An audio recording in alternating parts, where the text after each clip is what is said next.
आज सकाळी श्रीरामपूर जिल्हा वाहतूक शाखेने जिल्हा पोलीस प्रमुख तसंच श्रीरामपूर येथील पोलीस उपअधीक्षक यांच्या आदेशाने राहुरी शहरात मोटारसायकलची कागदपत्र आणि लायसन्सची तपासणी करून दुचाकी स्वारांवर दंडात्मक कारवाई करत हजारो रुपयांचा दंड वसूल केलाय। राहुरी पोलीस ठाणे हद्दीत गेल्या अनेक दिवसांपासून दरोडे, चोऱ्या तसंच चेन चोरीचे प्रकार वाढले असून सदर प्रकारांवर आळा घालण्यासाठी जिल्हा पोलीस प्रमुख इशू सिंधू, श्रीरामपूर येथील पोलीस उपअधीक्षक राहुल मदने यांच्या आदेशाने राहुरी पोलीस ठाण्याचे पोलीस निरीक्षक हनुमंतराव गाडे यांच्या मार्गदर्शनाखाली सहाय्यक पोलीस निरीक्षक योगेश देशमुख यांनी शहरातील स्टेशन रोड, पृथ्वी कॉर्नर, शुक्लेश्वर चौक आदी भागात 27 मार्च रोजी कारवाई करून सुमारे शेकडो दुचाकींवर कारवाई केली। यामध्ये ट्रिपल सीट गाडी, नंबर नसलेली दुचाकी, विना हेल्मेट्स, लायसन्स नसलेली गाडी आदी दुचाकींस्वारांवर कारवाई करण्यात आली।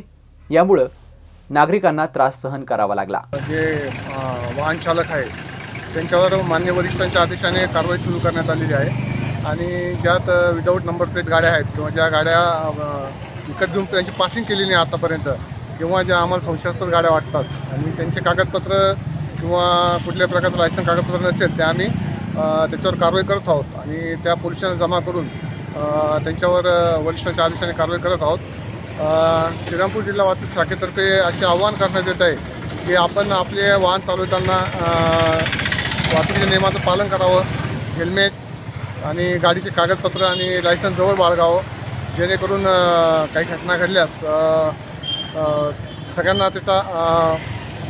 फायदा होतो आणि याच्यात आम्ही रोज कारवाई करणार आहोत आणि जे आम्हाला संशयित वाहनं वाटतात किंवा ते आम्ही जमा करून त्यानुसार वरिष्ठांच्या आदेशापुढील कारवाई करीत आहोत। प्रतिनिधी मिनाश पाटेकर, राहुरी।